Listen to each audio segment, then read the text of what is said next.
అది 2009వ సంవత్సరం.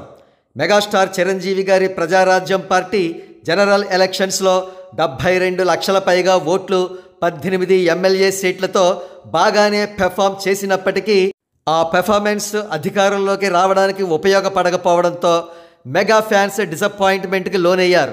ఆ విషాదంలో మెగా ఫ్యాన్స్ ఉండగానే 2 నెలలు గడిచిపోయాయి. సరిగ్గా అప్పుడు వచ్చాడు మగధీర. జూలై 31వ తేదీన ప్రపంచవ్యాప్తంగా పెద్దగా అంచనాలు ఏమీ లేకుండా రిలీజ్ అయింది గ్లోబల్ స్టార్ రామ్ చరణ్ నటించిన మగధీర. ఆ చిత్రం మొదటి ఆట ప్రదర్శన అనంతరం తెలుగు ప్రేక్షకులు సంభ్రమాశ్చర్యాలకు లోనయ్యారు. కేవలం 2వ చిత్రంతోటే ఒక హీరో ఆల్రౌండ్ పెర్ఫార్మెన్స్ ఎగ్జిబిట్ చేయడమా?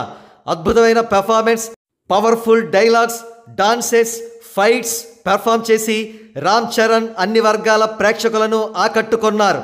ఏ స్థాయిలో ఆకట్టుకున్నారంటే ఆ చిత్రం ఇండస్ట్రీ హిట్ అయింది. అది కూడా ఆషామాషి ఇండస్ట్రీ హిట్ కాదు, కనీవిని ఎరుగని industry hit. Previous industry hit Pokiri 35 కోట్ల వరల్డ్ వైడ్ షేర్ను more than double the margin 80 కోట్లకు పైగా షేర్తో క్రాస్ చేశారు రామ్ చరణ్. ఇక మగధీర లాంగ్ రన్ రికార్డ్స్ అయితే తెలుగు సినీ ఇండస్ట్రీ ఉన్నంత వరకు చెక్కు చెదరవు. ఆ సినిమా డైరెక్ట్ 100 రోజులు 223 కేంద్రాల్లో ఆడగా డైరెక్ట్ 50 రోజులు 286 కేంద్రాల్లో ఆడింది.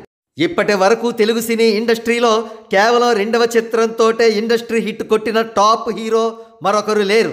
ఇటువంటి మహత్తరమైన చిత్రాన్ని రామ్ చరణ్ గారి పుట్టినరోజు సందర్భంగా మార్చి 27వ తేదీన అనేక కేంద్రాల్లో విడుదల చేస్తున్నారు.